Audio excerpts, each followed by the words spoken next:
asalaamaaleykum wa rahmatullahi taala wa barakaatu. di leen ndokkeel ci jotaay bi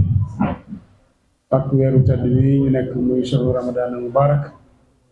di ñaan yàlla suñu borom mu kàttanal ñu mañ mën koo wóor ba mu yegg. di ziare mbokk yëpp yi nga xam ne ñu ngi teew ci jotaay bi ak ñi nga xam ne ñu koy topp ak fu ñu mën a nekk rek. di tàmbali suñu kàddu di ñaanal Cheikh Mouhamadul Mountakha di ko ñaanal yàlla mu yàgg fi lool te ànd ak wér ba lim naa liggéey sëriñ bi lépp mu watal ko te ànd ko jullit ñëpp. waaye tamit di ndokkeelaat jullit ñi ci weer yi ñu nekk rek ndax jotaay bi kenn ku ne xam ne ni dañ ko baaxoo di amal ci weer koor wu ne muy jotaay yoo xam ni al majaalisul ulum wa saqafa jotaay xam-xam la. jotaayu culture la ñu jublu ci nag maanaam sàkku tuyaaba ci weeru koor bi rek ngir dundal weeru koor di ko royee ci ni ko Sëriñ Tuubaa daan defee ndax weeru koor lu mat a dundal la ndax weeru tuyaaba la kon ñu ngi ciy ndokkeel ñëpp. suñu jotaay tay bi nag nga xam ne mooy ubbi jotaay koor 2024 ñu fas yéene ci ànd ak suñu kilifa suñu jëriñ bu mag di sëñ Babacar Mboup nga xam ni doonatul ku ñuy présenté ci yoon wi waaye tamit doonatul ku ñuy présenté ci Sénégal ngir xam-xamam ak ay gëstoom waaye tam taxawaayam yaakaar naa kóllëreem ak daara ji lu yàgg la. ñu ci nuyu Sëriñ Abdou Samad Mbacke nga xam ni bokk na ci ñu ko gën a suuxat nga xam ni ay yu bare ngi nii day teew suñu jotaay waaye ñuy bokk di màggalandoo laylatul xadr ci Daaru Karim kon loolu ko bu yàgg la. sëñ Babacar ñu ngi lay sant bu baax ci déplacement bi nga def ak wuyu si bi nga wuyu si woote daara Xaatimatu Munaajaat kon ci turu jëriñ Sëriñ Tamsir ak mboolem daara bi nga xam ne ñoo fi nekk ñu ngi leen di sant ñu ngi lay sant bu baax di am mbégte ci sa teewaay. su ko defee kon sëñ Babacar yaakaar naa présentation bi moom du jar muy gudd ndax doonatul ku ñuy présenté ci réew mi waaye tam ci yoon bi ndax nekk na koo xam ni gëstukat la yàgg ci wàllu communication boo xam ne day mën a yaatal njàngaleem Sëriñ Tuubaa mu yàgg ci liggéey bi am solo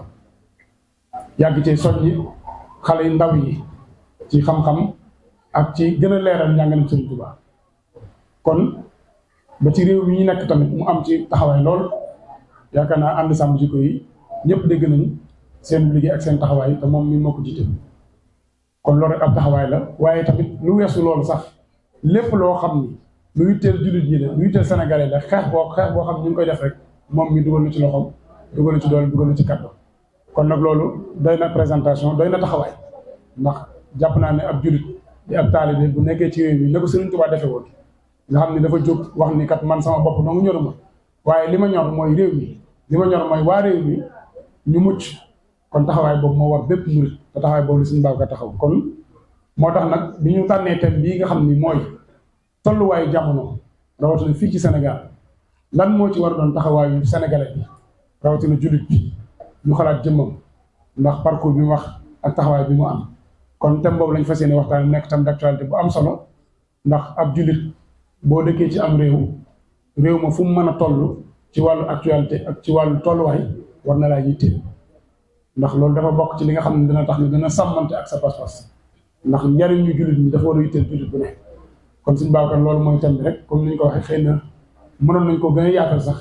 waaye jàpp naa ne Sénégal li fi nekk ci actualité jamono ji doy na sëkk luñ mën a waxtaanee waris ñuy xëy na génn di dem bitim réew ak yu mel noonu moo tax nag tolluwaay boobu nag lan moo ci war doon suñu taxawaay loolu nag mooy thème bi nga xam ne moom lañ fas yéene ànd ak yow incha allah kon su ko defee ñun ñëpp ñu maase rek teewlu suñu Babacar mu daal di soobu ci waxtaan bi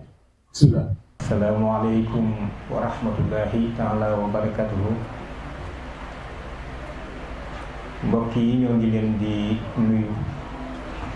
nuyoo ba gën a jot di leen ziyaar itam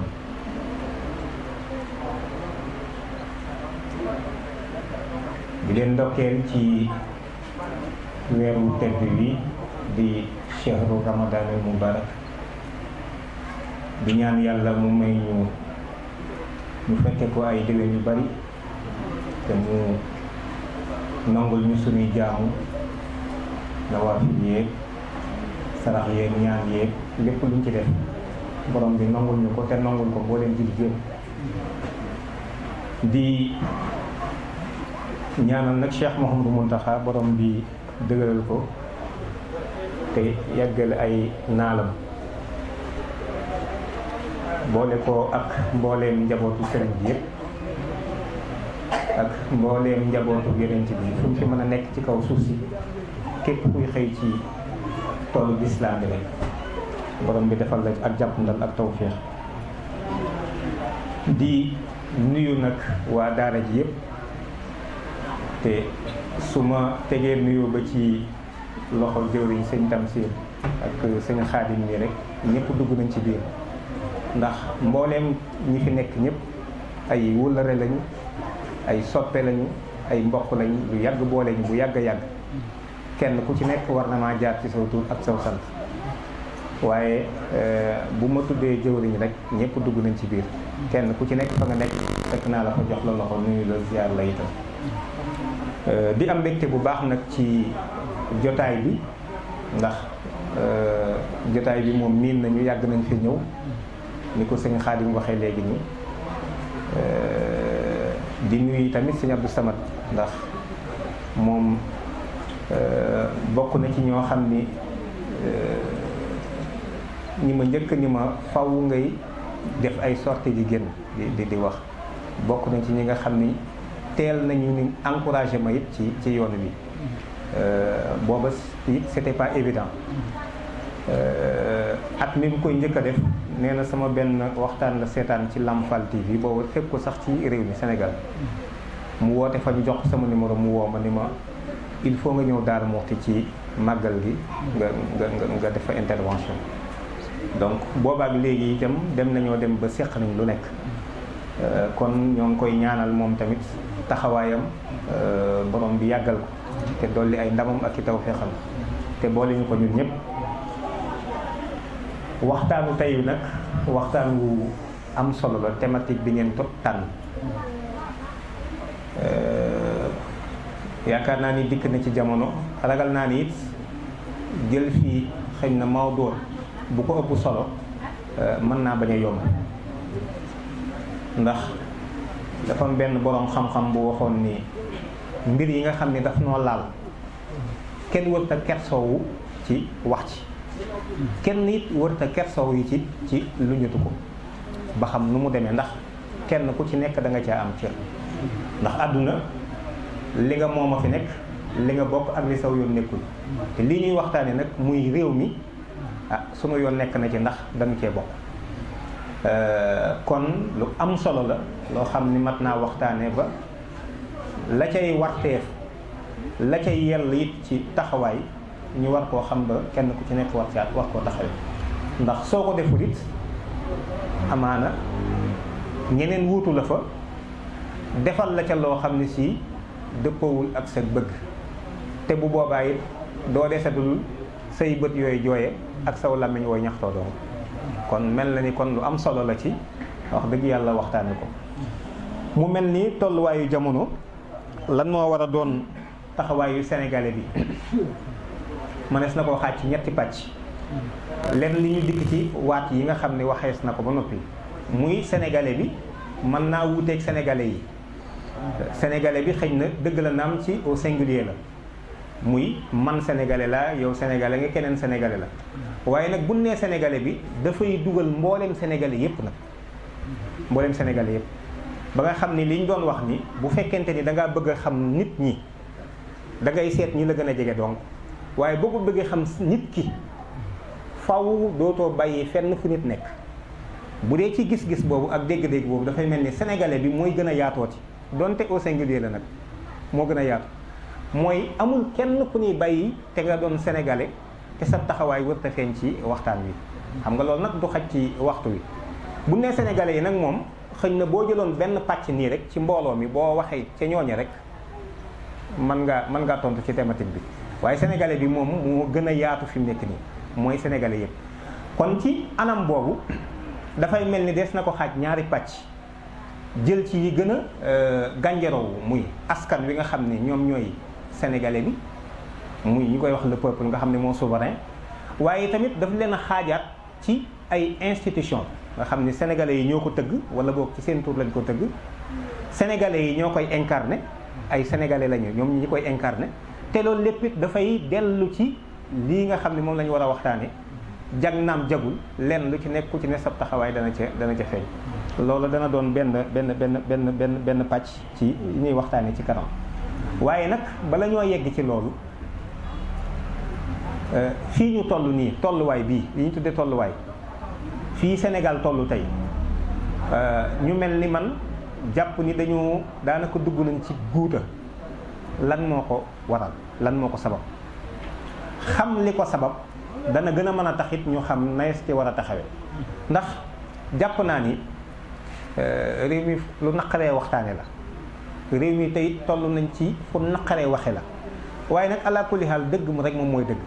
Sénégal boo doon càmbar di def diagnostic ni réew mi di Sénégal dafa am ay jafe-jafe muy ay problème jafe-jafe yooyu tamit ñàkkul ni am na lu mu jur wala sax am na yu mu jur loo xam ni ñoo ngi koy dund ñoo ngi koy gis waaye bu ñu fàtte mukk ni jafe-jafe yooyu dafa am yu ko sabab am na ay cause directe ak ay cause indirecte nga xam ni boo ko jaxasee loolu lépp bokk na ci li jur jafe-jafe yi réew mi toll jafe-jafe yi nga xam ni fii am nañ ko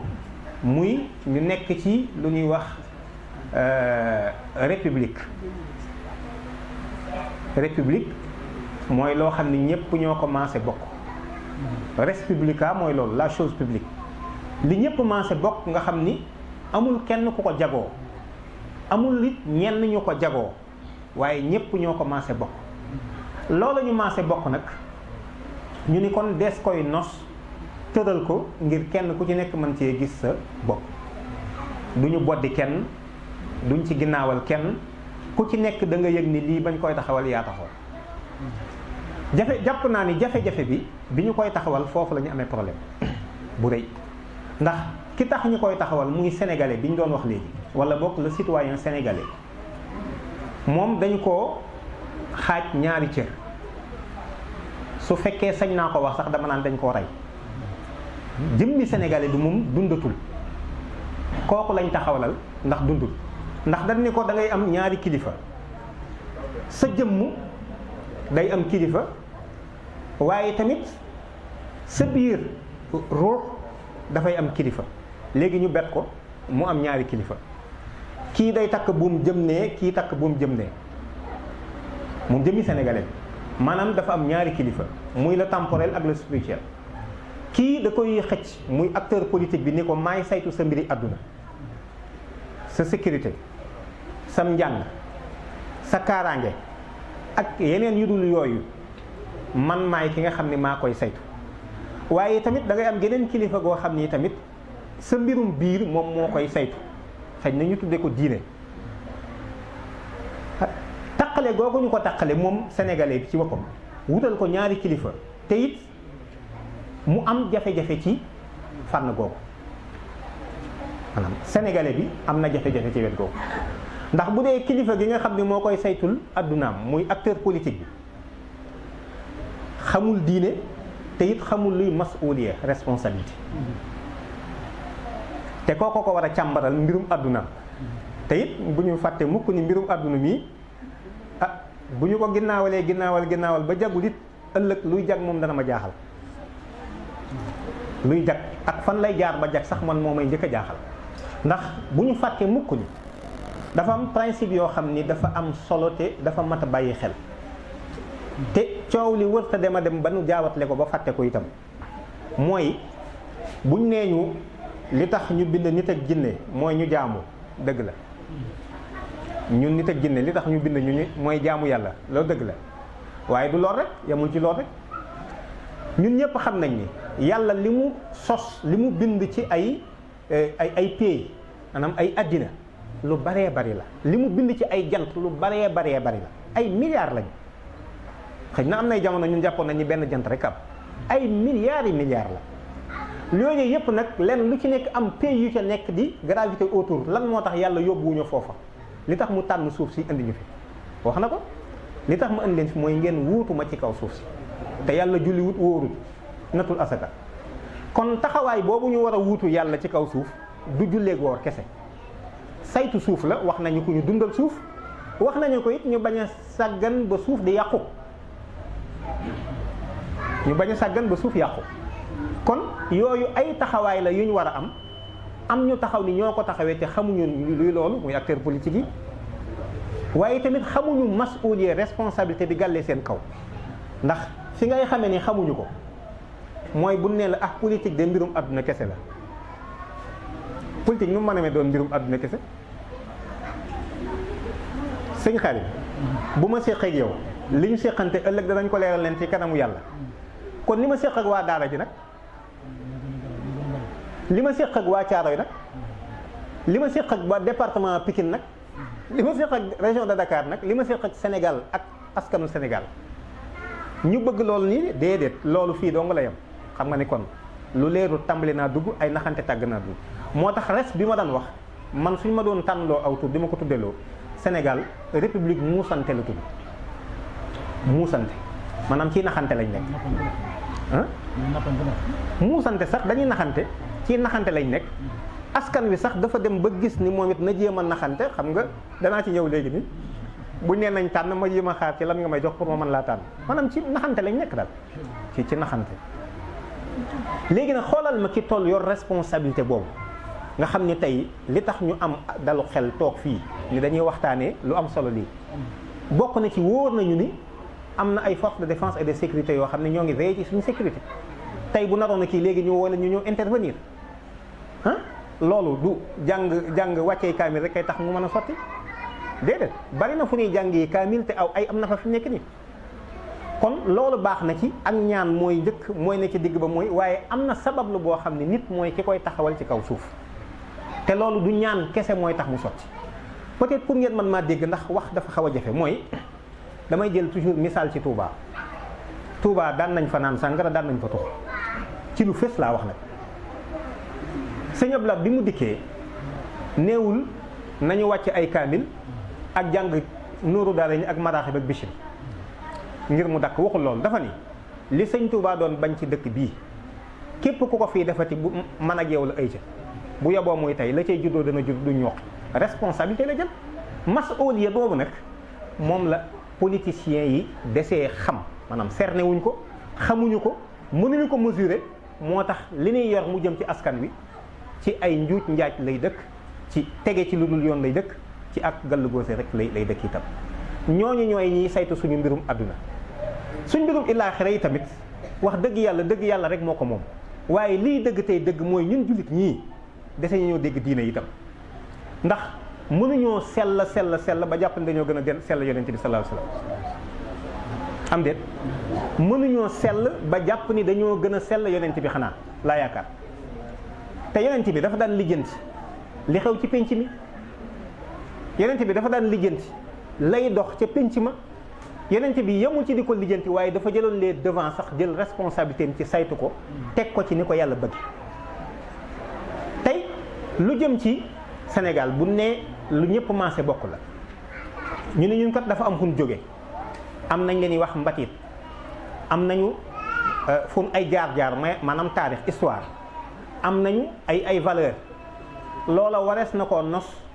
jëmmal ko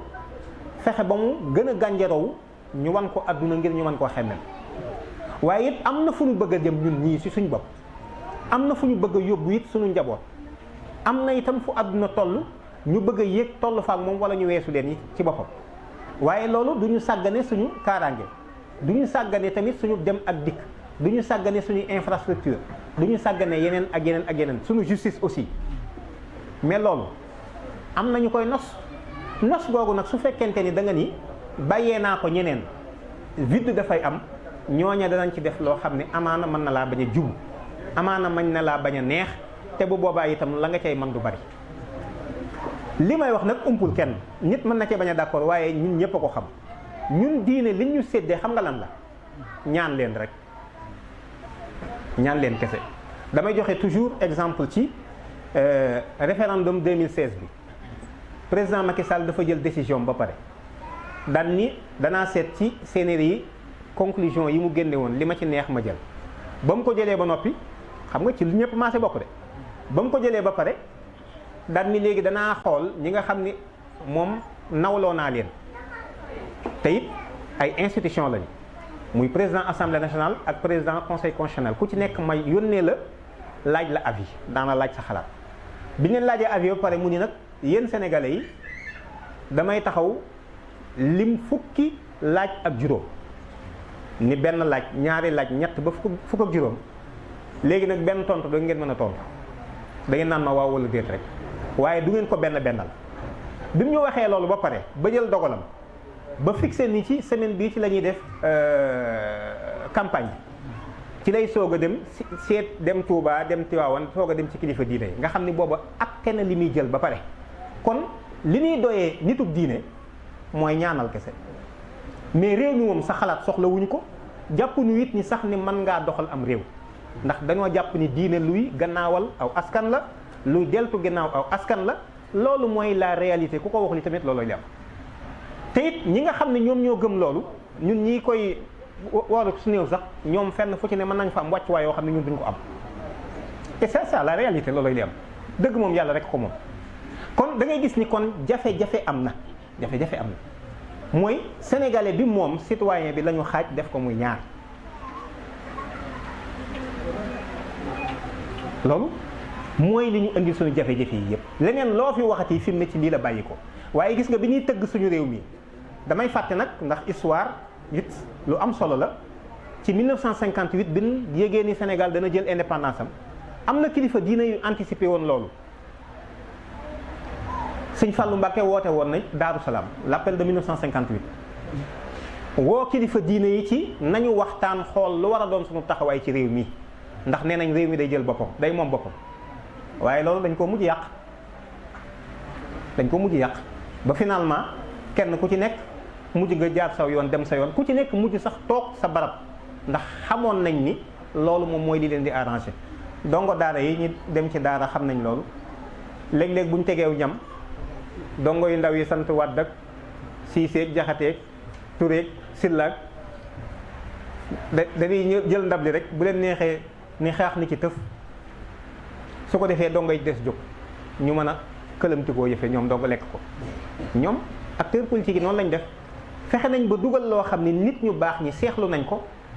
ñooña mujj na finalement tënkoon nañ seen i kàddu ba ni nii la ñuy def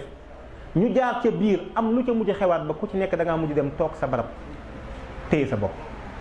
mais 1958 kilifa diine yi woote woon nañ Daaru Salaam ni nañ daje seet nan lañ war a taxawee ci réew mi ndax dañuy jël suñu bopp depuis ba loolu échoué ba lobbi daanaka ku ci ne da ngaa toog téye sa bopp am na lu ñu fi tàmbali waatoon sax 1971 it waaye gis nga loolu it ku ne xam na fa mujj muy ci code de la famille bi kon finalement da ngay gis ni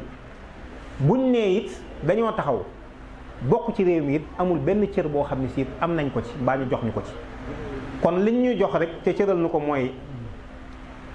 na gaa ñi tàllal loxo ñuy ñaan rek ñun daal ñaan lañ ñu féetale nañu ñaan mais réew mi fan la jëm nees koy doxale lan la ñuy def priorité nan la ñuy teg ci kaw askan wi baax naam baaxut loola moom laaj ñu ci day mel ni laajuñu ko daal wala boog yeeyale wuñ ko niti diine yi te loolu nag jafe-jafe la ndax absence boobu ñu def vide la te vide boobu bokk na ci li ñu indi fii ndax dañuy wax ni bu yàqu amee bokk na ci yi koy waral mooy ñi mënul di def wala ñi mënul di jéem waaye tamit bokk na ci ñañu yaakaar ni mën nañu am nañ xam-xam bi gëm nañ ne dinañ taxaw ci kanamu yàlla ëllëg am nañ ragal yàlla gi te it réew mi ñoo ci ëppale fi mu nekk nii ndax seen njaboot doo nga fi nekk ñooñu tamit bu ñu deful lu yàqu ñoom ci lañ bokk nañ ci loolu mooy di am kon loolu moom laa jàpp ni moom mooy indi suñu jafe-jafe yii yépp ñu am léegi nag bu ñu ñëwee ci spécifiquement fii réew mi toll dëgg-dëgg mu leer ñi ni depuis presque lu mat ñett ba ñeenti at a ngi nii yoo xam ni sénégalais yi daanaka ñu bari seen xel dalatul bari na sénégalais yoo xam ni sax génn nañ gàddaay génn réew mi bari na sénégalais yoo xam ni tey xëy na ñoo ngi woon ci lien de détention jàpp nañ leen ana lan moo waral loolu li ko waral du dara lu dul benn régime da ngeen gis conséquence bi ni mu sofoo ci li ma doon wax léegi régime hyper présidentialiste boo xam ni président bi sañ na lu ne daanaka Sénégal sañ na lu ne. ma joxe ci benn misaal xam nga Sénégal dañuy wax ni état de droit la état de droit mooy lépp loo xam ne ñoo ngi koy def yoonal nañ ko encadré nañ ko itam jël nañu cër boobu it am kun ko jox wala ñun ko jox ba noppi it appal nañ leen ci nan lañ ko war a defee ba ci président sax du lu ko neex mu def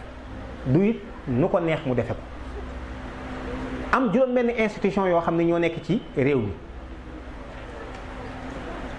kenn ku ci nekk am cër boo xam ne jox nañ la ko ñu ni léegi bu fekkente ni askanu Sénégal yi nga xam ne ñoo moom am na loo xam ni dénkaanewu ko moom mooy kon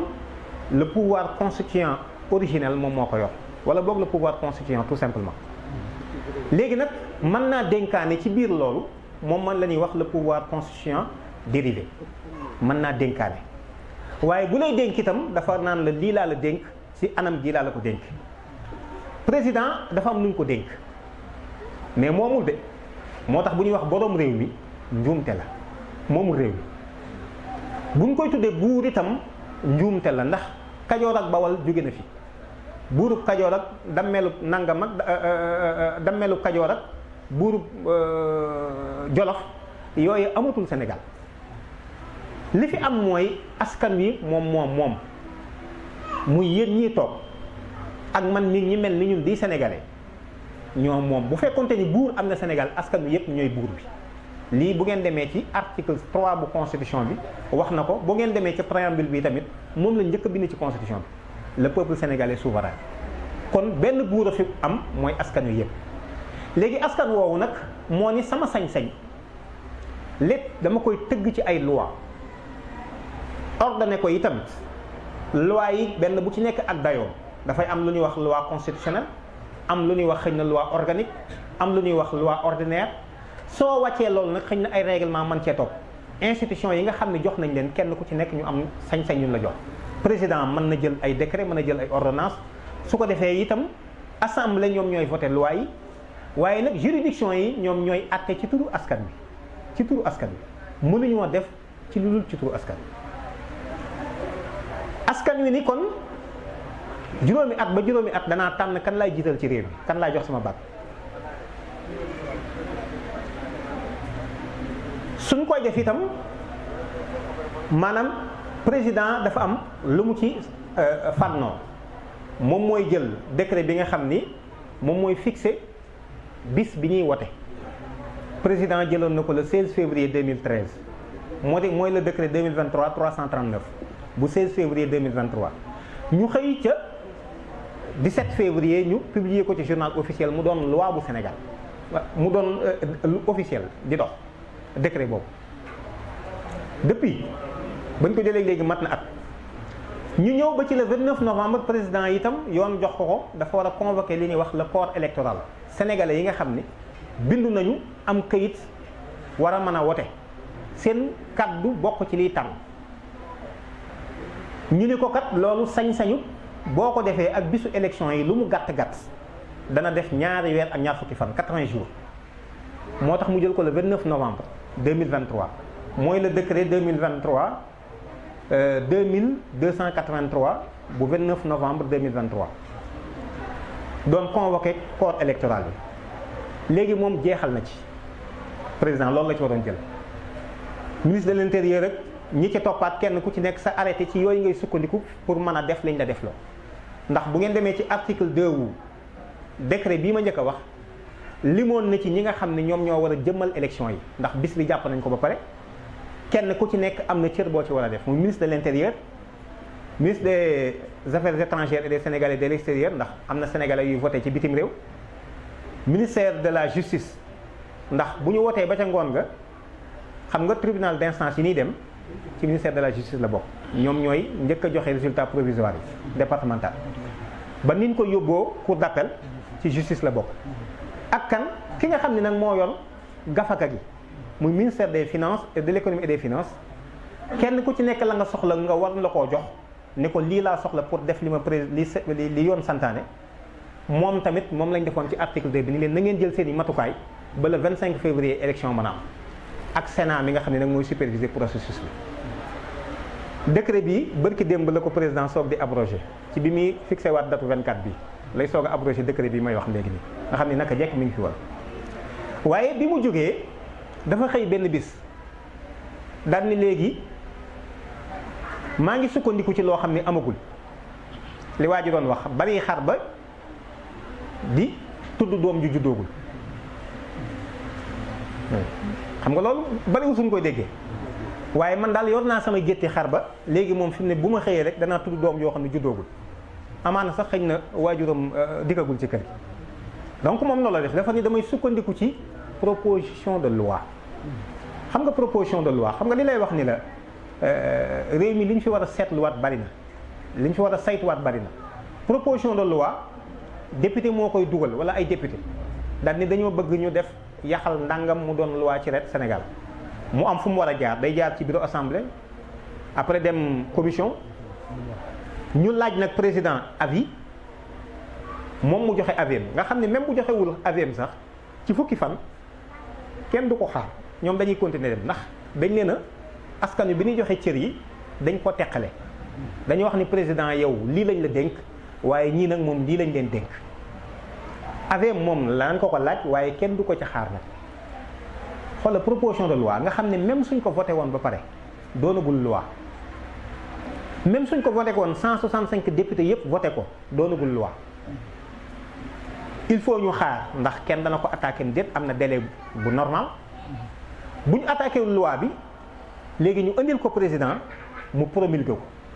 su ko promulgué doonagul loi ba tey il faut ñu publier ko au journal officiel mu soog a doon une loi buy dox Sénégal waaye moom kon gis nga ngénte nañu doom joo xam ni takkaguñu sax ka ko jur une proposition de loi ci la sukkandiku daal ni léegi dakkal naa processus bi xam ngeen ni loolu moom sëñ Macky Sall doo nga ko yi oustaz Macky Sall ndax dégg naa ko mu naan jihaadan nafs lu metti la moom lu xawma lu metti la xawma lu jafe la waaw waaye suñu oustaz moom daa mel dafa jaawlee texte yi keroog parce que mënta sukkandiku ci proposition de loi di dakkal processus bu mel nii ndax amatu ci woon sax benn jëf bu mu ci war a jëf waaye def na ko te loolu askan bi rek moom moo amoon sañ-sañ boobu askan bi kese ñoo ko am ñooy tànn ci juróomi at yu nekk ñooy tànn yi tamit kan moo leen di jiite ak ku leen di jiite léegi nag kon askan bi loolu mu moom te teel ko boppam gis nañ ni ci xew-xew yi am rek xañ nañ ko te xañ nañ ko xañit en réalité président yamul ci violer moom disposition constitution bi ak loi ak code électoral bi waaye dafa encouragé sax assemblée nationale à ce que ñu violer constitution bi ndax bu leen fàtte ni moom ci réforme bi mu defoon en 2016 daf ci am ñeenti yëf yoo xam ni benn bi moom mi ngi fi woon daf ci dolli ñetti yëf yoo xam ni loolu dañ koo jox caractère bu intangible ñoom mënuñu koo soppi loolu dañuy wax ni c'est hors de portée de l'Assemblée nationale mënuñu ko soppi ñoom te ñoom xam nañ ko mais mi ngi leen encouragé à ce que ñu dindi ko te moom moo waatoon ni danaa respecter constitution bi te dinaa ko respecter nga xam ni kon violé na ko encouragé na à ce que ñu violé ko assemblée violé na aussi loi bi donte sañ nañoo voter proposition de loi mais sañuñoo voter proposition de loi bii sañuñu ko yoon daf leen ko tere waaye conseil constitutionnel tamit wax dëgg yàlla ñu bari tàcc nañ ko waaye man sànni naa leen xeer ndax loo xool gi ñu dugg yépp conseil constitutionnel bokk na ci ñi ñu ko teg li tax ñooñu ko teg mooy ñoom bi ñu leen jébbalee lii nit ñi def ay recours ni leen kat président jël na sañ-sañ boo xam ne du mosam sukkandiku ñu ci loo xam ne du yoon li ngeen di njëkk a rappelé wu mooy conseil constitutionnel ci considérant 7 bi dafa wax ni dafay invoquer li ñuy wax plénitude juridictionnelle maanaam damay ngar dajjoo atte yépp ak sañ-sañ bi téye ko atte loo xam ne sax sañu ma ko woon a atte parce que bu ñu fàtte ni excès de pouvoir conseil constitutionnel du ko atte cour suprême moo koy atte waaye conseil constitutionnel bii yoon dafa ni damay àtte excès de pouvoir bi ñu def. kon qui peut le plus peut le moins bu fekkente ni moom jël na sax lu Cour suprême waroon a àtte ni man danaa ko àtte ndax plénitude juridictionnelle bii ma tudd léegi nii kon kañ ginnaaw xam nga ni kii sukkandiku ci ni danaa tër rayum xar ci doom joo xam ne juddoogul ñu ne ko léegi sëñ bi xar mi bu ko rey ndax doom ji juddoogul ana doom ji mu ni doom ji kat damaa foogoon ni dana judd ñu ne ko léegi judduwul léegi jëlal xar mi dem kon kañ processus bi daa waroon a continuer rek mënoon na ordonner tout simplement kenn wax ko mu jàpp date parce que nekkul ci ay prérogative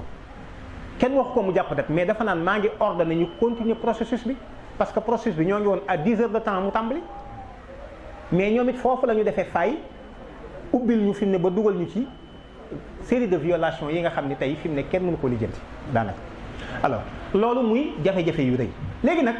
lu mel nii ma wax lan moo ci war a doon kon taxawaay ñi moom wala ki moom lu ci war a doon taxawaayam ñu baal ma doole ci benn sax ak loi bi nga xam ne dugal nañ ko fan yi muy loi amnistie bi ni dañuy jéggal ay nit ñoo xam ni dañuy jéggal ñi jëf parce que amnistie duñu amnistie ay nit mais ay fee lañu amnistie alors ñu jéggal ñi jëf yi nga xam ne ay bakkan yu rot sax bokk na ci xam nga di lay wax ni la réew mi sérieux wuñu maanaam ñi sàcc ginaar moom mën nañoo yàgg ca kaso ba ñi nga xam ni ak réeroo am saytaane jóg ba ñu xeexoon dong kenn ki gaañ kenn ki kooku mën naa yàgg ca kaso ba waaye kii rey nit moom bu fekkente ni day politique fi mu ne dara mën na ko ja bañ a fekk ma gis ci ñaari mbir benn bi mooy mën na encourager kuy politique ku mën a doon ni waxtu wu mu la neexee mën nga def lu la neex fexeel ba yëf yi tàng rek su tàngee mën nañ ne léegi li nga defoon lépp bàyyi nañ xam nga loolu kon kumba am ndey ak kumba amul ndey moo fi ne li ñu doon wax ni lu ñu maase moom dañ ñu ko wax waaye lu ñu maase moom amu fi lu ñenn bokk moo fi nekk ndax sañ-sañ boobu ñu am ñoom mën nañ koo am fi nekk nii ba ci ku rey nit mën na la ci bañ a topp dara waaye ñun Samba Surabaal yii loolu ñun sañuñu ko kon y a deux Sénégalais yuy nekk ci benn gaal goo xam ne Sénégal lañ ko tudde te bokkuñu ci condition yu ñuy voyager bokkuñu cër yu ñu am bokkuñu yi tamit xar kanam gu ñu leen di luñ leen di saytoo loolu jafe-jafe la.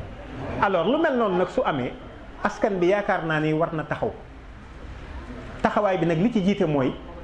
gis nañ ni ay jamono nit su fekkente ni dafa am kilifa fu bëtam naree xonq rek kilifaam dana taxaw fompal ko ay rankooñam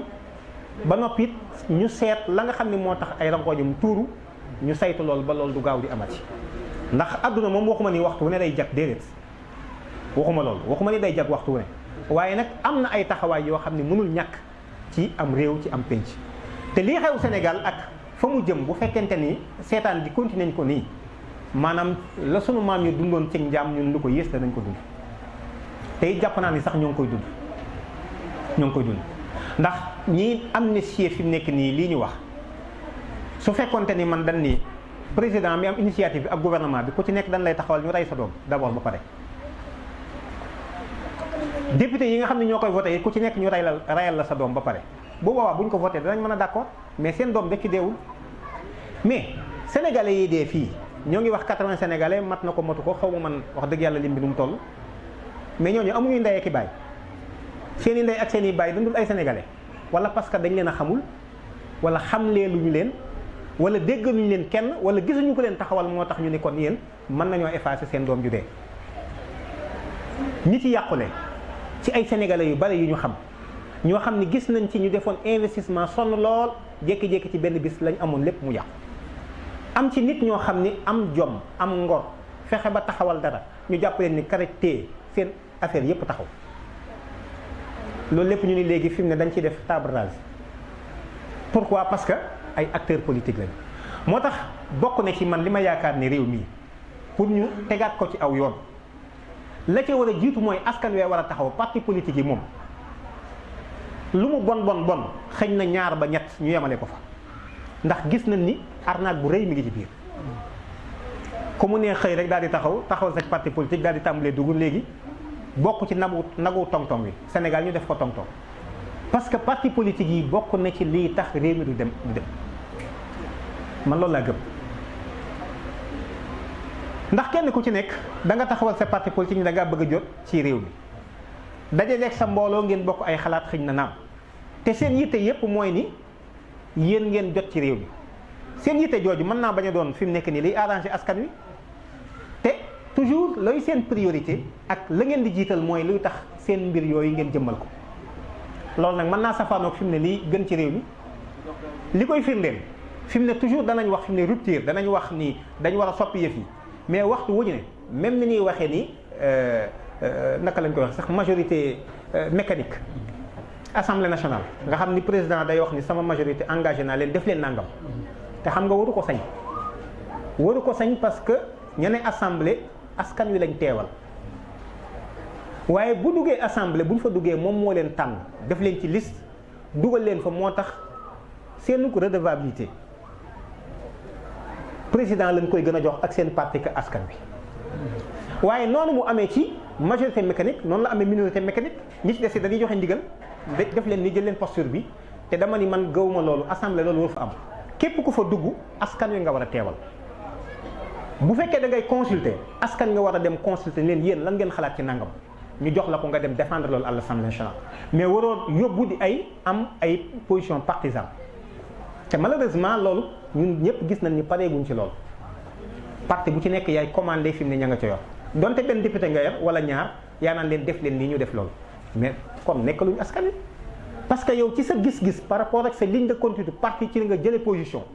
mais mën naa wuute ak li jëriñ askan wi am déet mën na wuute kon parti politique yii man gëm naa ni askan wi war nañoo taxaw ci nañ ko limiter mu yem ci ñaar wala ñetti parti gën ngaa bari ñi nga xam ni gëm nañ ni li fi tubaab bi indi woon baax na moo xam libéralisme socialisme nangam ñoom ñëpp nañu boole woo bu dee système bi la xëy na ñoom ñu ber seen daara taxawal seen parti di taataan ci tubaab bi ñi nga xam ni gëmuñu loolu rupture la ñu gëm ñu taxawal beneen parti ñaar yooyu dong sax doyoon na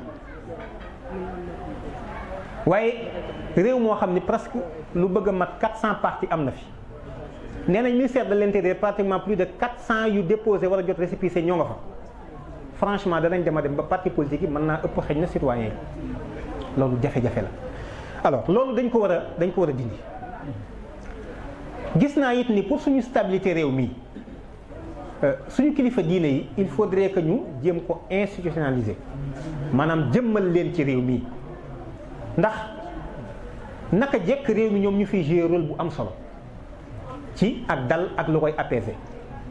waaye seetlul fi mu nekk nii président bu jëloon ab dogal fi mu nekk nii kan moo ci mën dara li ngeen ciy xam mooy Covid bi rek bi nee na jàkka yi tëj fi mu nekk nii da ngay xataraayu ba sonn kon warees naa institutionnaliser loolu xam ni Sénégalais yi dëkk ci réew mii soit ay catholique lañu wala ay julit lañu dafa am ay ngëm-ngëm yu ñu am te seen kilifa yooyu it am na cër bu ñu am ci ñoom loolu tamit ñu boole ko ci processus décisionnel bi nga xam ne dana am ci réew mi li koy doxal dana ci am solo waaye duñ doon ñoo xam ne danaan leen ñaan leen rek ñu daal di ñaan yem leneen li nga xam ne dana ci dolliku yi tamit mooy tant que le système éducatif bii nekk Sénégal réformé wuñ ko réew mi góoma ni danañ ci am lu mën a jariñ parce que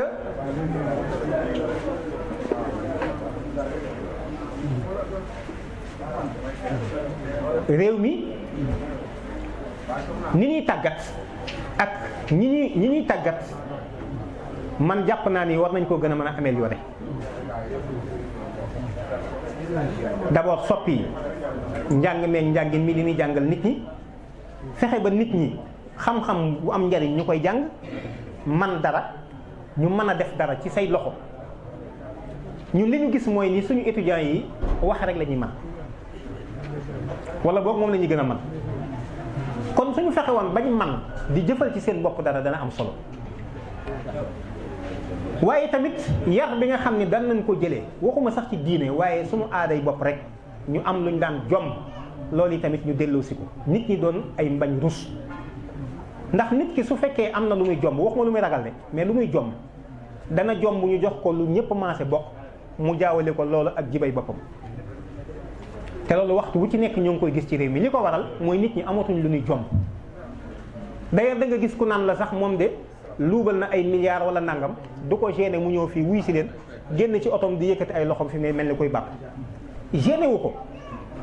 mais loolu nag askan wi aussi ñoo ko mayee askan wi ñoo ko mayee ñoo war a jóge ci seetaan gi ñu nekk nii seetaan googu moo wax it dafay tax ma taxaw ci rôlu askan wi surtout muy sénégalais bi sénégalais yi xëy na li leen ñor moom bariwul li leen ñor bariwul ndax li lay wax ne li leen ñor bariwul mooy ni yow ñu ne la yaa moom man kat téléphone bii maa ko moom benn waay ni ma léegi da kaay ma téyel la ko wala sac bi kat dafa diis yaa ko moom andi ma téyel la ko léegi xaaral ma fay la ngir ma téyel la sa sac bi sa xel warul dem ci dara warut a ñaaw man maa moom sac bi maa ngi koy yëkkati xëy na attanu ma ko bu baax sax benn waay ni ma ah waa sëñ bi andi ma téyel la sa sac bi xaaral ma fay la sax neexal la téyel la sa sac bi sa xel war naa ñaaw ci ni kii ndax daf maa bëgg a dimbali rek wala daa am lu ko nekk ci téye sac bi. gis nañ fi ne li ñuy distribuer ci ay milliards ngir rek ni dama bëgg ngeen dénk ma seen kàddu loolu war nañoo xam moo tax ma doon wax sànq muusante loolu war nañoo xam ni jafe-jafe la. am na fi benn candidat boo xam ni mas na dem ci askan wi di waxtaan ak ñoom di wax ak ñoom lu am solo loo xam ni seen njariñ la waaye nee na seetlu naa ni nit ñi dégluwuñ ma waaye nee na fi ma waxee ba daaneel léeg-léeg ñi déeyante ñi nangam ñee ngi wax leneen ñii ngi wokkatu nee na bi ma waxee ba daaneel ki njëkk a jël kàddu li mu wax nii sa wax ji am na solo loolu waaye lan nga fiy bàyyi xam kon rapport boobu c'est biaisé d'abord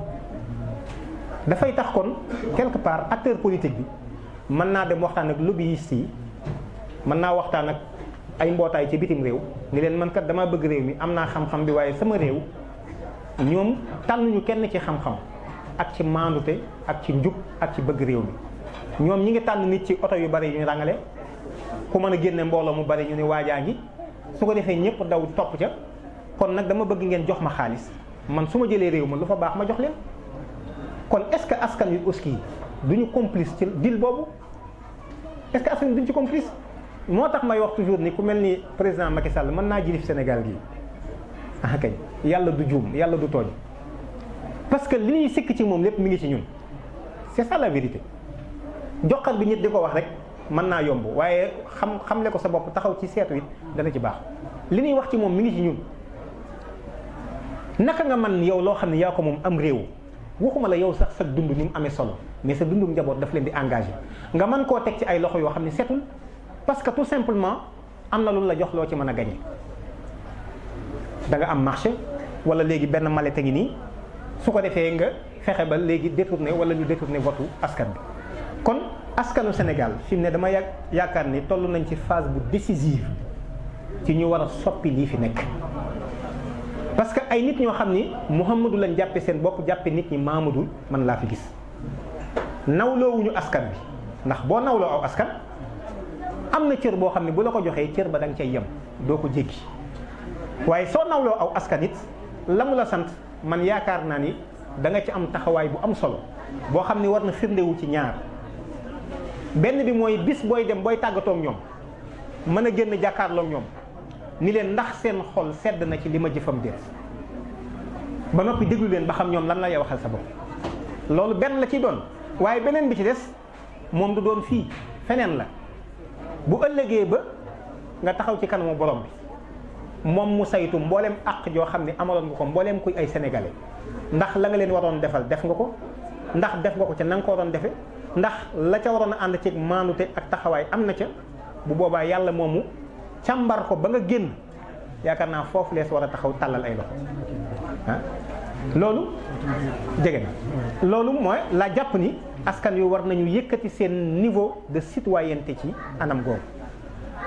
xaalis du ki leen di jox xaalis moom ngeen war di jox seen kàddu déedéet loolu corruption la déedéet réew mi askan wi kenn ku ci nekk war naa xam ni war naa jàpp ni bu jagee war na ni man ci samay loxo la war a jage wala sama loxo la war a jage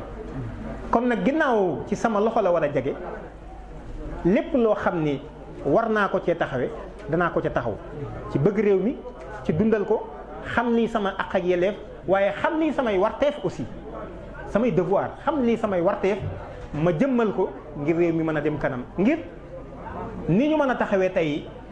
puukare woo ndone nii xoolal liñ fi Sëriñ Tuubaa bàyyi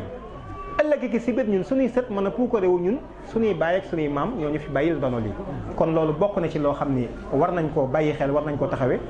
réforme yi ñu war a def yi tamit wax dëgg yàlla danaa ci insister ay réforme institutionnelles yoo xam ne warees na ko def ndax gis nañ fay yi am pour réew mi bu ñu ko bëggee teg jëm ci kanam doole gi président am itam il faudrait que ñu wàññi ko waaye il faudrait que ñu institutionnaliser aussi suñu kilifa diine yi parce que bu ñu ko deful fay yi ñu def yeneen ñi ko gën a metti mën na am te li ñuy wax ceinture de feu bi ñu wër ak xëy na li ñuy ruumandaat ci biir réew mi yooyu yëpp bokkul ci lu favorable ci stabilité boo xam ne mën na durable kon nag réew mi dal ak jëm kanam ñun ñëpp moom lañ bëgg kenn ku ci nekk am na lu mu ci war a taxawee kenn ku ci nekkee war nga jàpp ne yow yaay ki ko war a def te waroo ci xaar kenn ñu wàññi xëy na ŋàññante bi wàññi tamit waxante lu ñaaw dama gisu sax njariñam waaye surtout ñu dem ci ay proposition lii laa xalaat ni moo baax kiy def ñu jàppale ko ci li nga def baax na mais mën nañ améliorer lii moom tamit mu déglu askan wi xam ni li mu yor yoru ko lu dul ci askan wi la ko jëlee wasalaamaaleykum wa rahmatullah wa barakatu waaye nag alhamdulilah mel na ni li ëpp solo rek ñëw na ndax thème bi comme ni ñu ko waxee woon yaakaar naa leeral na ko bu baax ci wane tolluwaay jamono fi ñu toll waaye li ci gën a am solo pour man mooy responsabilité